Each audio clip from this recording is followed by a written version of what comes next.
ஹல்லேலூயா. சந்தோஷமா இருக்கிறீங்களா? ஹல்லேலூயா சொல்லுங்களேன். Praise the Lord. அநேகர் வந்திருக்கிறீர்கள், ரொம்ப சந்தோஷம். கர்த்தருக்கு ஸ்தோத்திரம்.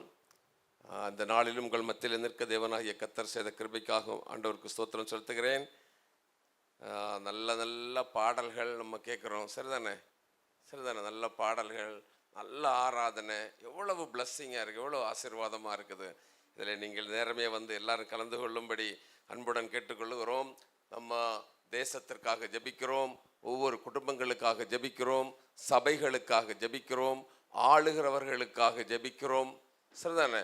நாட்டுக்காக ஜெபிக்கிறோம். ஜெபிப்பதற்காக நம்ம கூடி வந்திருக்கிறோம். எல்லாம் நல்ல திறமையுள்ள சகோதரர் சகோதரிகள் தான் இங்கே பாடல்கள் ஜபங்கள் எல்லாம் ஏறெடுக்கிறார்கள். இது அநேகருக்கு மிகவும் பிரயோஜனமாக இருக்கிறது என்று சொல்லி அநேகர் சொல்லுவதை நான் கேட்டிருக்கிறேன். தொடர்ந்து நம்ம வாருங்க, இந்த இயேசு நல்ல ஒரு ஊழியத்தில் கலந்து கொண்டு நம்ம ஜெபிப்போம். கர்த்தர் நம்மை ஆசீர்வதிப்பார். ஹல்லேலூயா. சந்தோஷமா இருக்கிறவங்க ஹல்லேலூயா சொல்லுங்களேன். நல்ல சந்தோஷம் தானே? ஹல்லேலூயா. காலம் കഴിയുന്നു, നാட்കൾ പോയി, കർത്താവിൻ വരവു സമീപമായി. കാലം കഴിയുന്നു, നാட்കൾ പോയി, കർത്താവിൻ വരവു സമീപമായി. മഹത്വ നാമത്തെ കീർത്തിപ്പാനായി ശക്തീകരിക്കാൻ നിൻ ആത്മാവിനാൽ. മഹത്വ നാമത്തെ കീർത്തിപ്പാനായി ശക്തീകരിക്കാൻ നിൻ ആത്മാവിനാൽ. ചെയ്യും എല്ലാരും വായത്തൊന്ന് சொல்லுங்க. യുദ്ധം ചെയ്യും ഞാൻ യേശുവിനാൽ, ജീവൻ വച്ചിടും രക്ഷകനായി. അന്ത്യശ്വാസം വരെയും ജീവൻ വച്ചിടും രക്ഷകനായി. അന്ത്യശ്വാസം വരെയും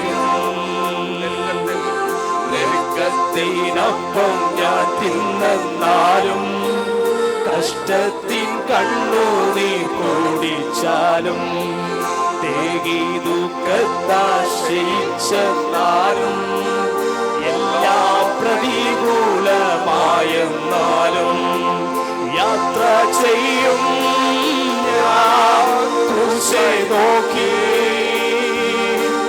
യുദ്ധം ചെയ്യും ഞാൻ യേശുവിനാൽ, ജീവൻ വച്ചിടും രക്ഷകനായി. അന്ത്യശ്വാസം വരെയും ജീവൻ വച്ചിടും രക്ഷകനായി. അന്ത്യശ്വാസം വരെയും പൂർവപിതാക്കളാം അപ്പോസ്തലർ ദൂരമേ ദർശിച്ചി ഭാഗ്യദേശം. ആകയാൽ ഛേദം എന്നെണ്ണീലാഭം, അന്യരെന്നെണ്ണീ യോഗമതിൽ യാത്ര ചെയ്യും ഞാൻ ക്രൂശെ നോക്കി.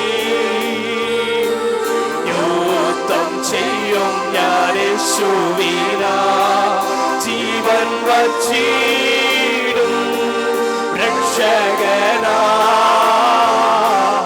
അന്ത്യശ്വാസം വരെയും ജീവൻ വച്ചിടും രക്ഷകനായി. അന്ത്യശ്വാസം വരെയും. Hallelujah, hallelujah. ജീവൻ വച്ചിടും അന്ത്യശ്വാസം വരെയും രക്ഷകனுக்காக. ஹல்லேலூயா, ஆமென். கர்த்தர் நம்மை ஆசீர்வதிப்பார். இது கொஞ்ச கால வாழ்க்கை. இந்த வாழ்க்கையை நம்ம ஆண்டவருக்காக வாழ்ந்து முடிப்போம் என்று சொன்னால், ஹல்லேலூயா, அந்த நித்திய ராஜ்யத்தில் சகோதரர் பாடினார் இல்லையா, அதே போல் நித்திய ராஜ்யத்தில் போய் சேரலாம். நம்முடைய எண்ணம் அதுதான். ஹல்லேலூயா, நம்முடைய யாத்திரை அதுதான். கடந்த வாரத்தில் நான் ஆவிக்குரியவர்கள் என்ற தலைப்பிலே ஒரு செய்தியை கொடுத்தேன். அதை தொடர்ந்து இன்றைக்கும் ஒரு வசனத்தை வாசியுங்கள். சங்கீதம் 37 சங்கீதம் 8 வசனத்தை வாசியுங்கள். 37 சங்கீதம் 8 வசனம்.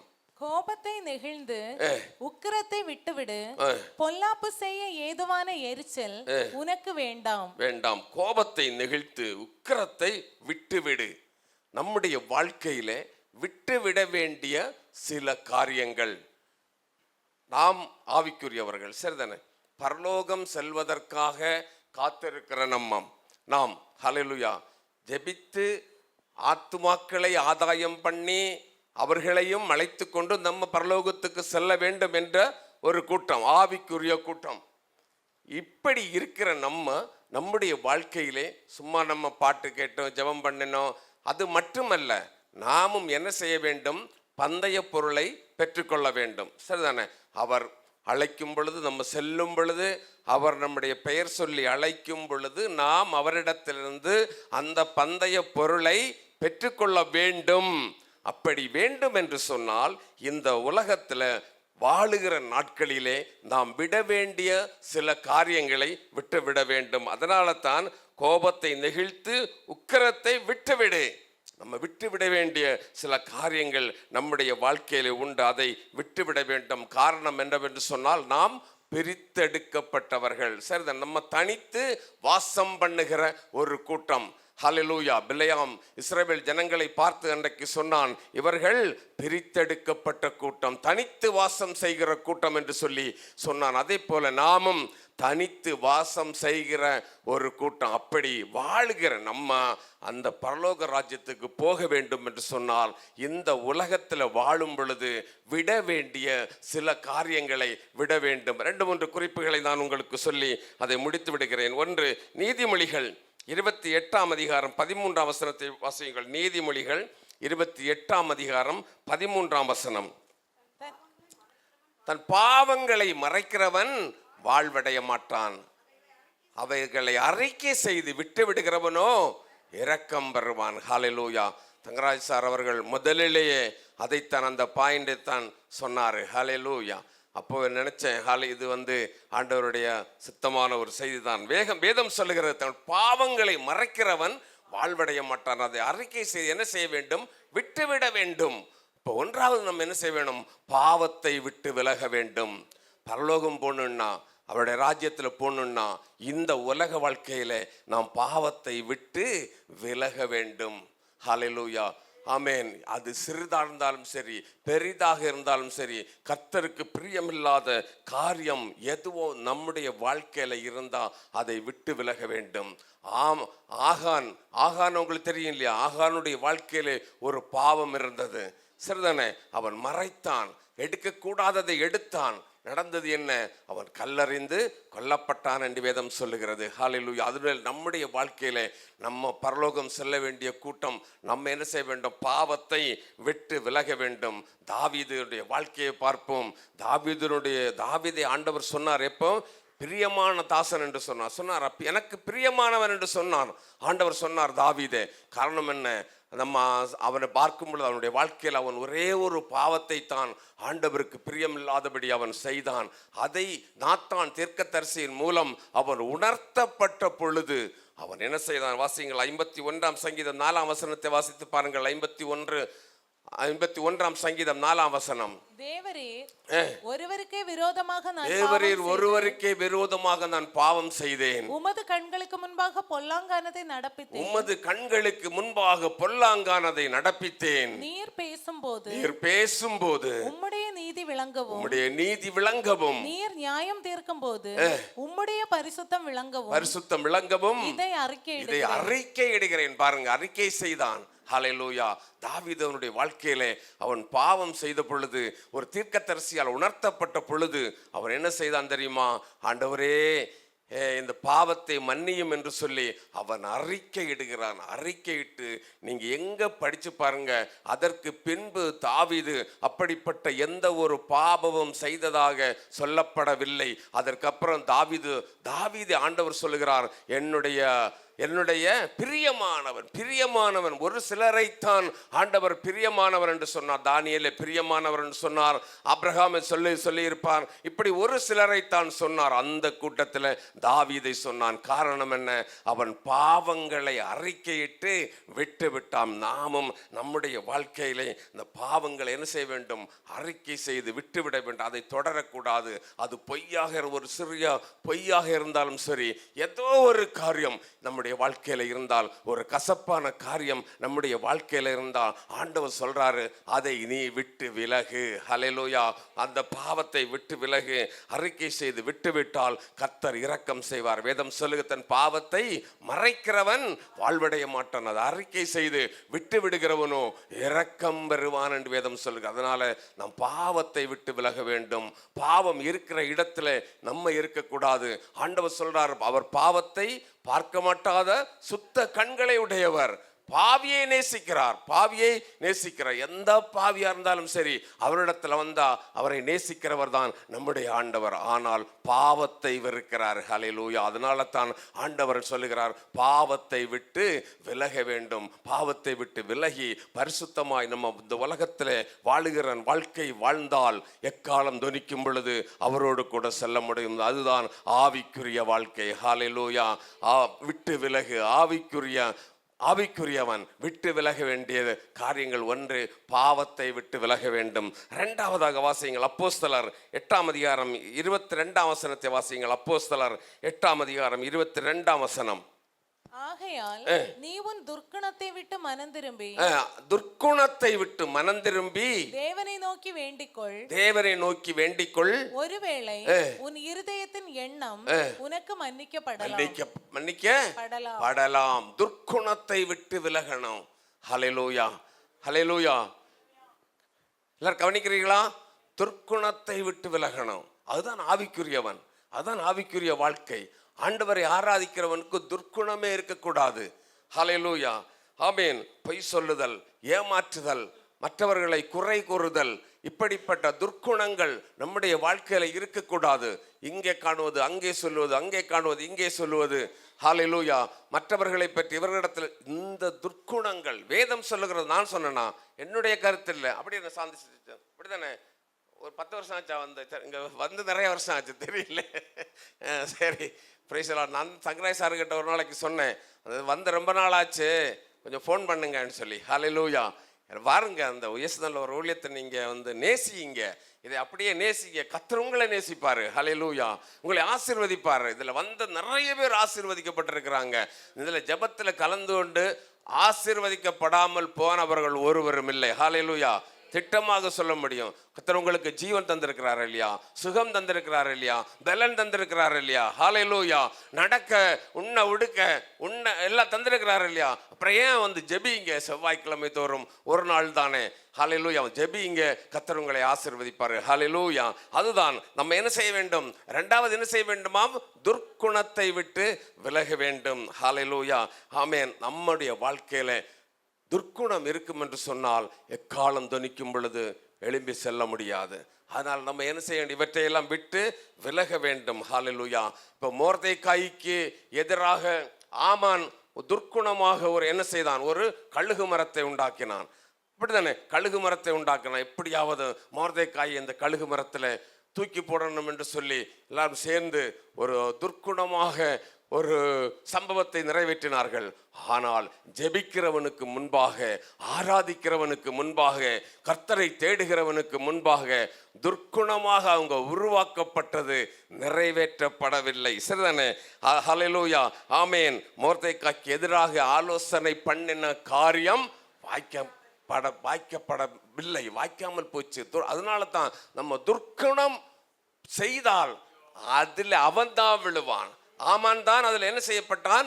கழுகு மரத்தில் ஏற்றப்பட்டான் என்று வேதம் சொல்லுகிறார். அதனால தான் நம்ம யாருக்கு விரோதமாக, மலையாளத்தில் சொல்லுவாங்களே, பாறை பணியுதுன்னு சொல்லி, பாறை பணினா மற்றவர்களுக்கு எதிராக, அப்படித்தானே, பாறை பணியும் அவன் அப்படின்னு சொல்லுவாங்க. அதுதான் மற்றவர்களுக்கு எதிராக நம்ம எந்த சூழ்ச்சியும் எந்த துர்க்குணமான காரியங்களையும் உருவாக்க கூடாது.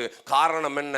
நாம் தேவனுடைய பிள்ளைகள், நாம் ஆவிக்குரியவர்கள். ஒரு அலையில சொல்லுங்களேன், நாம் ஆவிக்குரியவர்கள். மத்தேயு எழுதின சுவிசேஷம் 22ஆம் அதிகாரம் 18ஆம் வசனத்தை வாசித்து பாருங்கள். மத்தேயு 22:18.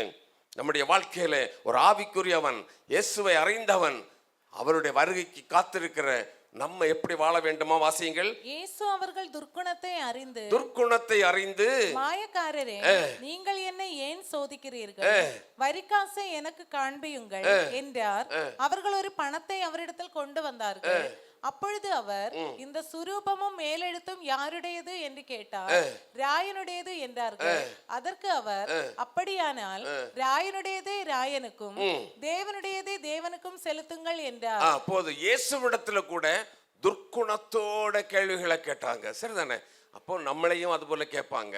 அதனால நம்மளும் என்ன செய்யணும்? அந்த துர்க்குணத்தை விட்டு விலக வேண்டும். யாராவது சொல்லுவாங்களே, குண்டக்க மண்டக்க கேள்வி எல்லாம் கேட்குறாங்க, அதுவும் இதுவும் சொல்றாங்க, ஊழியத்தை பற்றி வித்தியாசமா சொல்லுவாங்க. சரிதானே? அவங்க கண்டும் கேட்டும் இருக்காத காரியத்தை நம்ம ஊழியத்தை பற்றி சொல்லுவாங்க மற்றவர்களிடத்துல.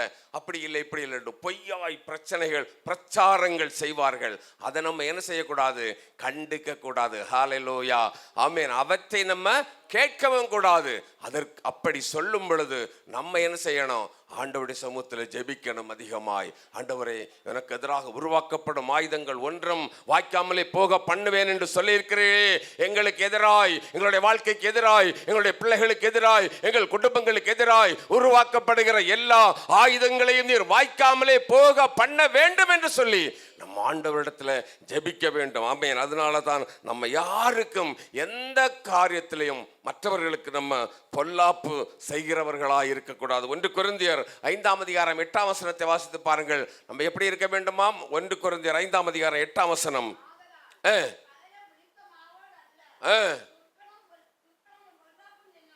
பழைய புளித்த மாவோடு அல்ல, துர்க்குணமும் பொல்லாப்பு என்னும் புளித்த மாவோடும் அல்ல.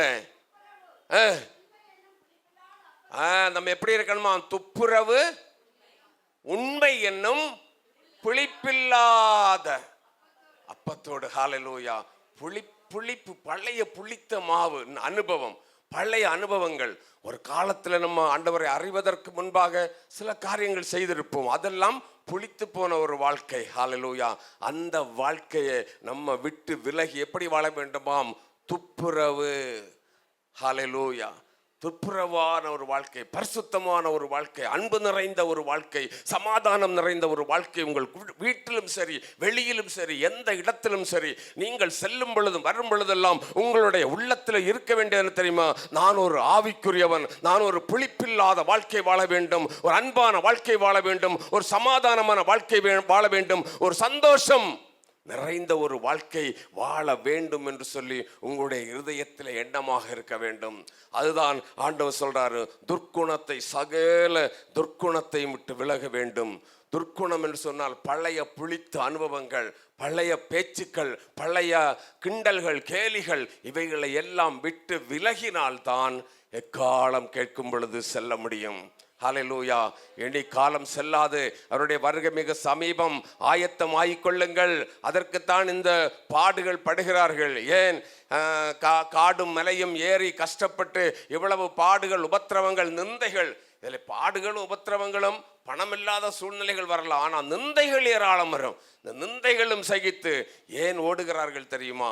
எப்படியாவது ஹல்லேலூயா எக்காலம் கேட்கும் பொழுது அவருடைய சமூகத்தில் போய் நிற்கணும். வெறும் கையாய் போய் நிற்காமல் ஒரு கூட்டம் ஆத்மாவோடு கூட அங்கே போய் நிற்க வேண்டும் என்ற வாஞ்சையோடு தான் இந்த ஓட்டத்தை ஓடுகிறார்கள். இந்த ஓட்டத்தில் ஓடி ஜெயிக்க வேண்டும் என்று சொன்னால் வேதம் சொல்லுகிறது, சகல துர்க்குணத்தையும் விட்டு நீ விலக வேண்டும். ஒன்றாவது பாவத்தை விட்டு விலக வேண்டும், இரண்டாவது துர்க்குணத்தை விட்டு விலக வேண்டும், மூன்றாவதாக நீதிமொழிகள் 17ஆம் அதிகாரம் 14ஆம் வசனத்தை வாசியுங்கள். நீதிமொழிகள் 17ஆம் அதிகாரம் 14ஆம் வசனம். சண்டையின் ஆரம்பம் மதகை திறந்து விடுகிறது போல் இருக்கும். ஆதலால் விவாதம் எழும்பும் முன் அதை விட்டு விலகுங்கள். விவாதத்தை விட்டு விலகணும். ஏட்டிக்கு போட்டியாட்ட நம்ம என்ன செய்யக்கூடாது? ஒரு ஆள் ஒன்று சொன்னா அதற்கு ஏட்டிக்கு போட்டியாட்ட நம்ம என்ன செய்யக்கூடாது? அதை விவாதிக்க கூடாது.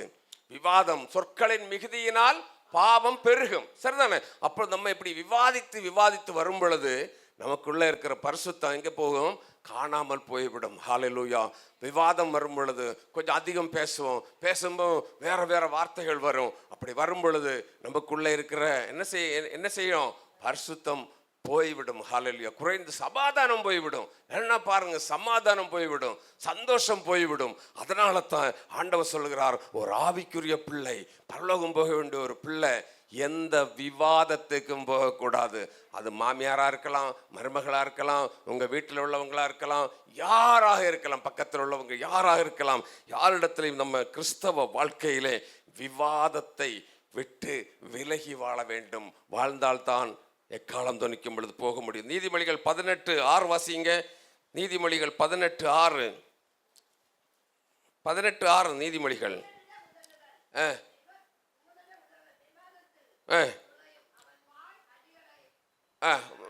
மைக்கில் அவரோட வாசிங்க. மூடனுடைய உதடுகள் விவாதத்தில் நுழையும். யாரு விவாதம் பண்ணுகிறவர்? யாரு? மூடன். அப்போ யாராவது ஏட்டிக்கு போட்டியா விவாதம் பண்றாங்கன்னு சொன்னா நம்ம என்ன நினைக்கணும்? இவன் முட்டாப்பையில நினைக்கணும். ஹல்லேலூயா. மூடனுடைய இதயம் விவாதத்தில் நுழையும். அடுத்து அவன் வாய் அடிகளை வரவழைக்கும். அவன் அப்படி பேசும் பொழுது என்ன கிடைக்குமாம்? அடி கிடைக்குமோ, அடிகளை வரவழைக்குமோ. அதனால தான் ஆண்டவர் சொன்னாரு, நீ அடி வாங்காம இருக்கணும், மூடனா இருக்கக்கூடாது, அறிவுள்ளவனா ஞானியா இருக்கணும். அதனால தான் எப்பா விவாதத்துக்கு விட்டு விலகு என்று சொன்னாரு. புரியுதா உங்களுக்கு? புரியுதா? எந்த காரியத்துக்கும் விவாதத்துக்கு போகாமல் நீ சமாதானமான வாழ்க்கை வாழ வேண்டும். மீரியாம் ஒரு தடவை மோசையோடு கூட விவாதித்தாள். தெரியுமா? விவாதித்தாள். உங்ககிட்ட மட்டும் அவ பேசினாரு, எங்க கூடயும் பேசினாரு இல்லையா? அப்படித்தானே?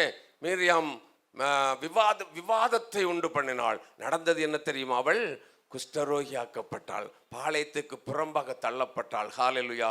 பாடினவள் தான், கொட்டடித்தவள் எல்லாம் சரிதான், அற்புதங்கள் கண்டவள் தான், செங்கடலை பிளந்தது பார்த்தவள் தான், சரிதானே? மேகஸ்தம்பமாகவும் அக்கினி தூண்களாகவும் தேவனவர்களை நடத்தி கொண்டு வந்ததை கண்டவள், பார்த்தவள் தான். ஆனால் விவாதம் வந்த பொழுது ஹல்லேலூயா தேவன் அவளை தண்டித்து. அதனால ஆண்டவர் சொல்றாரு, நீ விவாதத்தை விட்டு விலக வேண்டும். நம்ம வேலை செய்கிற இடத்துல நம்மோடு கூட வேலை செய்கிறவர்கள் சில வேளை விவாதத்தை கொண்டு வரலாம். ஹல்லேலூயா. நம்முடைய பார்ட்னர்கள் நம்முடைய விவாதத்தை கொண்டு வரலாம். ஆனால் என்ன செய்யணும்ப்பா? நமக்கு பேச்சு வேண்டாம், விட்டு விடுங்க, இதோட நிறுத்திக்கோங்கன்னு சொல்லி அதை விட்டு விலகினால் நீ ஆசீர்வதிக்கப்பட்டவனாக மாறும். அதனால் தாண்ட சொல்லுகிறார், ஆமேன், பரலோகம் செல்ல வேண்டும் என்று சொன்னால் விவாதத்தை விட்டு விலக வேண்டும். ஒரு குறிப்பை கூட சொல்லி நான் முடித்து விடுகிறேன். நீதிமொழிகள் 16ஆம் அதிகாரம் 6ஆம் வசனத்தை கூட வாசியுங்கள். நீதிமொழிகள் 16:6. கிருபையினாலும் சத்தியத்தினாலும் பாவம் நிவர்த்தியாகும். கர்த்தருக்கு பயப்படுகிறதுனால் மனுஷர் தீமையை விட்டு விலக வேண்டும். ஹல்லேலூயா. ஒரு அலையில சொல்லுங்களேன், சொல்லுங்க சத்தமா. அடுத்து என்ன செய்ய வேண்டுமாம்? தீமையை விட்டு விலகணும். ஹல்லேலூயா. அதுதான் விட்டு விலகு. ஒரு ஆவிக்குரிய பிள்ளை விட்டு விலக வேண்டும். ஆவிக்குரியவர்கள் விட்டு விலக வேண்டிய காரியங்கள் அதுதான். தீமையை நம்ம எந்த காலத்திலும் தீமைக்கு தீமை செய்யவும் போகக்கூடாது, யாருக்கும் தீமை செய்யவும் கூடாது. நமக்கு எதிராக ஒரு கூட்டம் வந்தாலும் சரி, நம்மளுக்கு எவ்வளவோ உபத்திரவங்களை யாரு கொடுத்தாலும் சரி, ஆனால் நம்ம என்ன செய்யக்கூடாது? அடுத்தவங்களுக்கு தீமை செய்யக்கூடாது. ஆண்டவர் சொல்லி இருக்கிறார், தீமையை நீ விட்டு விலகு என்று சொல்லி. ஹல்லேலூயா. நாம் மற்றவர்களுக்கு தீமை செய்யக்கூடாது. நாம் கர்த்தருக்கு பயப்படுகிறவர்கள், கர்த்தருக்கு என்று வாழுகிறவர்கள், எக்காலம் தொனிக்கும் பொழுது அவரோடு கூட சொல்ல வேண்டும் என்று சொல்லி காத்திருக்கிற தேவனுடைய பிள்ளைகள் இந்த உலக வாழ்க்கையிலே, கிறிஸ்தவ வாழ்க்கையிலே ஆண்டவரோடு கூட செல்ல வேண்டும் என்று வாழ்கிற இந்த வாழ்க்கையிலே நம்ம தீமையை என்ன செய்ய வேண்டும்? விட்டு விலக வேண்டும். ஹல்லேலூயா. 1 சாமுவேலின் புஸ்தகத்திலே அதற்கு அழகாக ஒரு விளக்கம் உண்டு.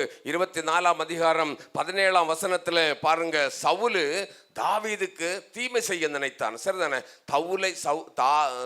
சவுல் தாவீதை வேட்டையாடி கொலை செய்ய வேண்டும் என்று சொல்லி அவன் என்ன செய்தான்? விரட்டி கொண்டே வந்தான். ஒரு இடத்தில் வரும் பொழுது தாவீது என்ன செய்கிறான்? சவுலு தாவீதினுடைய கையில் மாட்டிக்கொள்ளுகிறான். சரிதானே? அவன் தாவீது போய் அவனுடைய துணியினுடைய தொங்கலை வெட்டி எடுத்துக்கொண்டு வருகிறான். அப்போ சொல்லுகிறான், சவுலே, தகப்பனே, நான் உமக்கு தீமைக்கு தீமை செய்யலாம், நீர் என்னை கொலை செய்வதற்காக விரட்டி கொண்டு வருகிறீர். அதான் ஆவிக்குரியவன். Praise the Lord. கொலை செய்ய விரட்டி கொண்டு வருகிறீர். என்னோடு கூட இருந்தவர்கள் சொன்னார்கள், உன்னை கொண்டு போட சொன்னார்கள். ஆனால் அபிஷேகம் பண்ணப்பட்டவன், ஒரு காலத்தில் அவன் அபிஷேகம் பண்ணப்பட்டவன், ஆண்டவருக்காக யுத்தங்களை செய்தவன், வெற்றியை செய்தவன் தான் அந்த சவுல். ஆனால் அவன் அபிஷேகம் பண்ணப்பட்டு பின்வாங்கி போனவன். ஆண்டவர் தாவீதுக்கு சந்தர்ப்பத்தை கொடுத்தும் அவன் என்ன செய்யவில்லை? அவனை ஒன்றும், அதுதான் தீமைக்கு தீமை செய்யவில்லை. Praise the Lord. கிறிஸ்தவ வாழ்க்கையிலே அன்பு தேவனுடைய பிள்ளைகளே, நாமும் நம்முடைய இந்த கிறிஸ்தவ வாழ்க்கையிலே யாருக்கும் எந்த தீமையும் செய்யாமல் பரிசுத்தமாய் வாழ்ந்தால் பரலோகத்துக்கு செல்ல முடியும். ஹல்லேலூயா, ஆமென். பரலோகம் சொல்லணும்னு சொன்னா, ஆமென். ஒரு ஆவிக்குரிய தேவனுடைய பிள்ளை என்று சொன்னால் நீ விட்டு விலக வேண்டிய சில காரியங்கள், பாவத்தை விட்டு விலக வேண்டும், துர்க்குணத்தை விட்டு விலக வேண்டும், விவாதத்தை விட்டு விலக வேண்டும், அடுத்து தீமையை விட்டு விலக வேண்டும். இப்படி விட்டு விலகி வாழ்ந்தா உங்க வாழ்க்கையை கர்த்தர் இந்த உலகத்திலே ஆசீர்வதிப்பாரு. ஹல்லேலூயா, ஆமென். இந்த உலகத்துல உனக்கு நித்திய நித்திய நித்திய சந்தோஷத்தை தருவார், சமாதானத்தை தருவாரு, உன் பிள்ளைகளை செழித்திருக்க செய்வாரு. நீதிமானுடைய சிரசின் மேல் ஆசீர்வாதம் வந்திறங்கும். இந்த உலகத்துல நீதிமானாய் வாழ்ந்தால், ஆமென், அவனுடைய சந்ததி அப்பத்துக்கு இறந்து தெரிந்ததை நீ பார்க்கவே மாட்டாய். ஹல்லேலூயா, ஆமென். கீர்த்தியும் புகழ்ச்சியும் இந்த உலகத்தில் உங்களுக்கு தருவாரு. மறுமையிலே அவரோடு கூட அவருடைய ராஜ்யத்துல ஜீவ கிரீடம் சூடி அவரோடு கூட வாழலாம். எல்லாரும் எழுப்பியிருப்போமே, ஹல்லேலூயா. ஜீவ கிரீடம் சூடும் நாள் என்ன பேரின்பம். ஹல்லேலூயா. அதுதான் ஒரு கிறிஸ்தவனுடைய, ஒரு தேவனுடைய பிள்ளையினுடைய வாழ்க்கை. அதுதான். ஹல்லேலூயா, ஆமென். அருமையான தேவனுடைய பிள்ளைகளே, நாம் எல்லாரும் இந்த வேளையிலே ஆண்டவரிடத்தில் சொல்லுங்க, ஆண்டவரே, நான் ஆவிக்குரியவனாக வாழ வேண்டும், விட்டு விட வேண்டிய சில காரியங்களை விட்டு, ஆண்டவரே, உமக்கு பிரியமான ஒரு நல்ல வாழ்க்கை, ஒரு பரிசுத்தமுள்ள வாழ்க்கை, பரலோகம் சொல்லுகிற ஒரு வாழ்க்கை நான் வாழ வேண்டும். ஆண்டவரே, ஹல்லேலூயா. இந்த கூட்டங்களுக்கு வாருங்கள், கர்த்தர் உங்களை அபரிவிதமாய் ஆசீர்வதிப்பார். உங்களுடைய தேவைகள் என்ன, அவற்றை நிறைவு செய்வார். உங்களுடைய பிரச்சனைகள் என்ன, அதை ஆண்டவரிடத்தில் சொல்லுங்க, அவர் உங்களுக்கு செய்வார். ஒரு பொழுதும் கைவிடுகிற தேவன் அல்ல, கைவிடாத கர்த்தர். எல்லார் கரங்களை தட்டி ஆண்டவரை மேம்படுத்துங்க. எல்லார் கரங்களை தட்டி, எல்லா கரங்களை தட்டி, எல்லா கரங்களை தட்டி, எல்லா கரங்களை தட்டி. ஹல்லேலூயா. தீராத பாவ வியாதியையும் மாறாத உந்தன் பலவீனமும், தீராத பாவ வியாதியையும் மாறாத உந்தன் பலவீனமும், கோலக்குருசில் சுமந்து தீர்த்தார், காயங்களால் நீ குணமடைய வருவாய். தருணம் இதுவே, அழைகிறாரே வல்ல ஆண்டவர் இயேசுவண்டை வருவாய். தருணம் இதுவே, அழைகிறாரே வல்ல ஆண்டவர் இயேசுவண்டை. சத்திய வாக்கை நம்பியவா, நித்திய ஜீவன் உனக்களிப்பார். சத்திய வாக்கை நம்பியவா, நித்திய ஜீவன் உனக்களிப்பார். உன் பெயர் ஜீவ புஸ்தகத்தில் உண்மையாயின்று எழுதிடுவார். வருவார். தருணம் இதுவே, அழைக்கிறாரே வல்ல ஆண்டவர் இயேசுவண்டை வருவாய். தருணம் இதுவே, அழைக்கிறாரே வல்ல ஆண்டவர் இயேசுவண்டை. கட்டின வீடும் நிலம் பொருளோ, கண்டிடுமோ சாருறவினரோ, கட்டின வீடும் நிலம் பொருளோ, கண்டிடுமோ சாருறவினரோ, நாவி போனா உன்னோடு வருவதில்லை. வருவார். தருணம் இதுவே, அழைக்கிறாரே வல்ல ஆண்டவர் இயேசுவண்டை வருவாய். தருணம் இதுவே, அழைக்கிறாரே வல்ல ஆண்டவர் இயேசுவண்டை. வானத்து கீழே பூமி மேலே வரவரே சுநாமமல்ல. வானத்தின் கீழே பூமி மேலே வரவரே சுநாமமல்ல. ரட்சிப்படைய வழி இல்லையே, தவறி வருவாய் தருணம் இதுவே அழைக்கிறாரே வல்ல ஆண்டவர் இயேசுவண்டை வருவாய் தருணம் இதுவே அழைக்கிறாரே வல்ல ஆண்டவர் இயேசுவண்டை வருவாய் தருணம் இதுவே அழைக்கிறாரே வல்ல ஆண்டவர் வருவாய் எல்லா பாவ சுபாவங்களையும் மாற்றுவாவியானவர் சகல வெறுப்புகளையும் சகல வாக்குவாதங்களையும் சகல பகைகளையும் இதை விட்டு நீக்குவார். எத்தனை பேர் கேட்க முடியும்? அறிந்தோ அறியாமல செய்து போன சகல பாவங்களையும் மனத்தால கழுவோம். உங்களுடைய நாமமெல்லாம் ரட்சிக்கப்படவே, உங்களுடைய நாமமெல்லாம் ரட்சிக்கப்பட வழிகளே, உங்களுடைய ரத்தமெல்லாம் பரிசுத்தமாக முடியாதே. நித்திய வாழ்க்கை இழந்து போகாதபடி நாங்கள் வாழும்படியா நாட்களுக்கு கிருபையை தாருமாண்டவர், எங்கள் கிருபையை தாருமாண்டவர், பாவத்திலிருந்து விடுதலையை தாருமாண்டவர், அநியாயத்துக்கு விடுதலையை தாருமாண்டவர். அந்த தாவீது மனம் திரும்பி பாவத்தை விட்டு விட்டது போல இந்த நாட்களை விட்டு விடுகிற ஒரு அனுபவத்தை, விட்டு விடுகிற ஒரு மனசு, விட்டு விடுகிற ஒரு பாக்கியத்தை எங்களுக்கு தருவீராக. உங்கள் ரத்தம் எங்களை பரிசுத்தப்படுத்துவதாக. இது மக்கள் வாழ கிருபை செய்வீராக.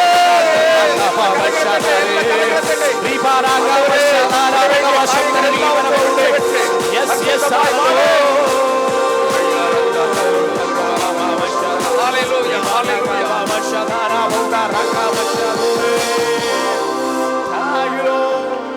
விட வேண்டிய காரியங்கள் எல்லாம் விட்டு ஆண்டவருக்காய் பரிசுத்தமாய் வாழ்வோம் என்று சொன்னார். இந்த உலகத்தை உன் சந்ததி ஆசீர்வதிக்கப்பட்டிருக்கும். உன் பிள்ளைகளின் பிள்ளைகளை நீ காண்பாய். பெரிய ஆசீர்வாதத்தை இந்த உலகத்தில் நீ பெற்றுக் கொள்ளுவாய். மறுமையிலே அவரோடு கூட ஆளுகை செய்யலாம். எங்களை அதிகமாய் நேசிக்கிற நல்ல கர்த்தாவே, இந்த நல்ல வேலைக்காக உமக்கு ஸ்தோத்திரம் செலுத்துகிறேன். ஆண்டவரே, இவ்வளவு நேரமும் உம்முடைய பிரசன்னம் எங்களோடு கூட இந்த கிருபைக்காய் ஸ்தோத்திரம். ஆண்டவரே, நல்ல பாடல்களை தந்தீரே ஆண்டவரே ஸ்தோத்திரம். நல்ல ஆராதனையை தந்தீரே ஆண்டவரே ஸ்தோத்திரம்.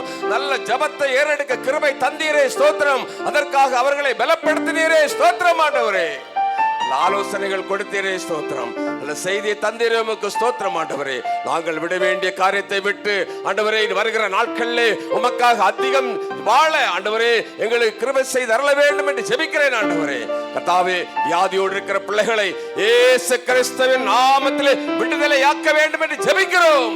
எந்த வியாதியாக இருந்தாலும் சரி ஆண்டவரே, இதை பார்க்கிறவர்கள் யாராக இருந்தாலும் சரி, எந்த வியாதியாலும் மன பிரச்சனையினாலும் கவலையினாலும் சமாதானம் இல்லாமல் காணப்படுகிற ஒவ்வொருவரையும் வானத்துக்கும் பூமிக்கும் சகல அதிகாரம் படைத்த ஆண்டவர் இயேசு கிறிஸ்துவின் நாமத்தினால் அவர்களுக்கு தொட்டு விடுதலையை கொடுத்தரலாம், சமாதானத்தை கொடுத்தரலாம், சந்தோஷத்தை கொடுத்தரலாம். இயேசு நல்லவர் ஊழியத்தை ஆண்டவரே நீர் ஆசீர்வதித்து மென்மேலும் பெருக பண்ண வேண்டும் என்று ஜெபிக்கிறேன். ஆண்டவரே, அபிஷாலுக்கு ஏற்ற வேளையிலே நல்ல சுகத்தை கட்டளையிட்டு ஆண்டவரே விடுதலையோடு கூட நாங்கள் நல்ல செய்தியை கேட்க ஆண்டவர் கிருபை செய்தரல வேண்டும் என்று ஜெபிக்கிறேன். விடுதலை பாஸ்டருக்காக ஸ்தோத்திரம். ஆண்டவரே, அவரை ஆசீர்வதியும், மென்மேலும் பலப்படுத்தும், பலவீனங்களை மாற்றி போடும், குடும்பங்கள் ஆசீர்வதிக்கப்படட்டும். அந்த ஒவ்வொரு குடும்பங்களையும் எல்லா கரங்களை தட்டி சொல்லுங்க, ஒவ்வொரு குடும்பங்களையும் கர்த்தர் அபரிமிதமாய் ஆசீர்வதிப்பாராக. தேவைகள் சந்திக்கப்படுவதாக, நன்மைகள் உண்டாகட்டும். கடன் பாரத்தோடு பிரச்சனையோடு வந்திருக்கிற ஒவ்வொரு பிள்ளைகளையும் ஆண்டவர் இயேசுவின் நாமத்தில் நாங்கள் விடுவித்து ஆசீர்வதிக்கிறோம். ஆண்டவரே, வழிகளை திறந்தரலும், புதிய வழிகளை திறந்தரலும், வியாபாரங்கள் பெருகட்டும். ஆண்டவரே, கையின் பிரயாசங்கள் ஆசீர்வதிக்கப்படட்டும், இவர்கள் செழிக்கப்படட்டும். ஆண்டவரே, எல்லா நன்மையினால் நிறைத்தரலும். எல்லா துதியும் கனவும் மகிமையும் உமக்கு செலுத்துகிறேன். மீட்பர் இயேசுவின் நாமத்தில் ஜெபிக்கிறேன். ஜெபங்கள் நல்ல பிதாவே, ஆமென்.